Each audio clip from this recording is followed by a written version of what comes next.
जो भारी डिमांड है, जैसे कि यहाँ मदर डेयरी नहीं है, बैंक नहीं है, पोस्ट ऑफिस नहीं है, जिन्होंने 25 साल तक नहीं दिया। अगर आप इस बार केतली के सामने वाला बटन दबा के जिताने का काम करेंगे तो 1 साल के अंदर आपको इनमें तीनों में से एक चीज देने का काम मैं करूंगा। और हर साल इस काम को, हर साल एक ना एक योजनाएं आपके बीच में लाने का काम करूंगा। इन्हीं चंद शब्दों के साथ अपनी वाणी को विराम दे। और नगीना से सांसद, इस देश की बुलंद आवाज भाई चंद्रशेखर आजाद जी हमारे बीच में आ चुके हैं। मैं चाहूंगा आप जोरदार ताली से उनका स्वागत करें। और देखिए, आप हमारे नेता को सुनने के लिए आए हैं तो मैं ज्यादा समय आपको नहीं लूंगा। इस सीमापुरी विधानसभा का इस विकल्प के रूप में जिस तरीके से आप लोगों ने जब से चुनाव शुरू हुआ है तब से आप लोगों ने मेरा साथ दिया और सहयोग किया, और विधानसभा के अंदर जो समीकरण है और जिस तरीके से प्रत्याशी आपके बीच में है, आप लोगों को जाहिर है कि उन लोगों ने यह साबित किया है कि यहां की जनता हमारे लिए बाद में है, पहले अपना स्वार्थ पहले है। जिस तरीके से उन लोगों ने पार्टियों को बदल के आपके क्षेत्र में अपनी काबिलियत जो उनकी नहीं है उसको साबित करने का काम किया है, अगर ऐसा नहीं है तो मुझे बताइए साथियों, क्या 25 साल से आप लोग अपने आप को ठगा महसूस नहीं कर रहे? आप लोगों को क्या नेतृत्व की तलाश नहीं थी? क्या आपके बीच में नेतृत्व नहीं है?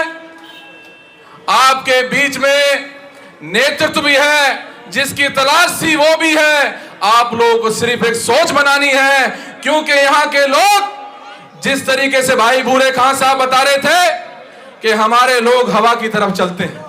हवा का रुख आप बदल सकते हो अगर आप चाहें तो। ये वक्त और ये समय जब तक आप नहीं सोचोगे तो ये स्थिति ऐसी बनी रहेगी जैसे 20 साल पहले बनी थी और 20 साल बाद भी ऐसी बनी रहेगी।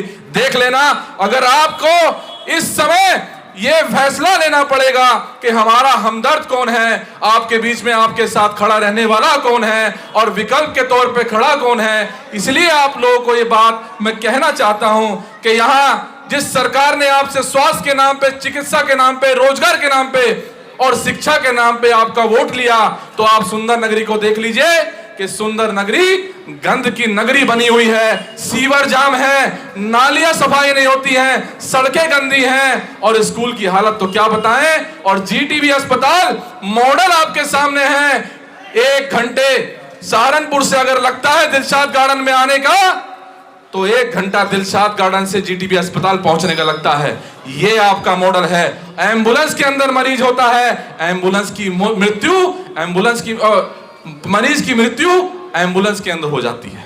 अगर किसी ना किसी तरीके से एम्बुलेंस से बच के मरीज चला जाता है तो वहां पर जो सरकार ये दावा करती है कि हमारे पास आधुनिक मशीन है, अगर किसी को डायग्नोस यानी कि बीमारी का पता चल जाता है, उसकी जांच लिखी जाती है तो वहां पर 3 माह की डेट मिलती है।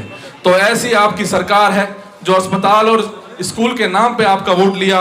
और आपको एक लाइन बहुत अभी चुनाव से पहले आपको पोस्टरों में, आपको होर्डिंगों में बहुत देखने को मिलेगी कि जहां पर अरविंद केजरीवाल जी ने अपने कार्यकर्ताओं से लिखवाया कि फिर से लाएंगे केजरीवाल।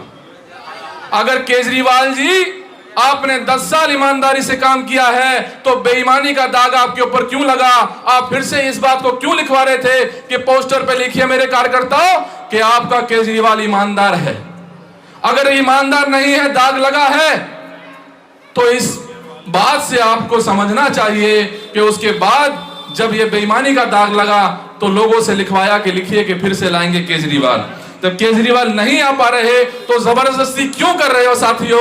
आपके क्षेत्र का भाई, आपका बच्चा, आपके बीच का, आपके रहने वाला, आपके बीच में हमेशा आपका साथी बनने वाला। कोरोना काल के अंदर कोई भी पार्टियां नहीं थी, कोई भी नेतृत्व नहीं था जो आपके बीच में खड़ा होकर आपका साथ दे सके। ये सारी पार्टियों के लोग जितने भी आपके बीच में आज प्रत्याशी बन के आए हैं, आपको लूटने का काम कर रहे हैं। मैं अनिल सागर आपके बीच में था, मैंने अपनी जान की परवाह नहीं की थी। बच्चे मेरे भी थे, घर पे माँ बाप मेरे भी थे, मेरे भी भाई बहन हैं, पर मैंने परवाह नहीं की थी। मैंने आप लोगों की परवाह की थी कि कल को अगर मैं मैदान में आऊंगा तो आप लोग मुझसे सवाल करेंगे कि आप लोग वोट मांगने तो आ गए, हम उस समय कहां थे जब ये कोरोना काल चल रहा था।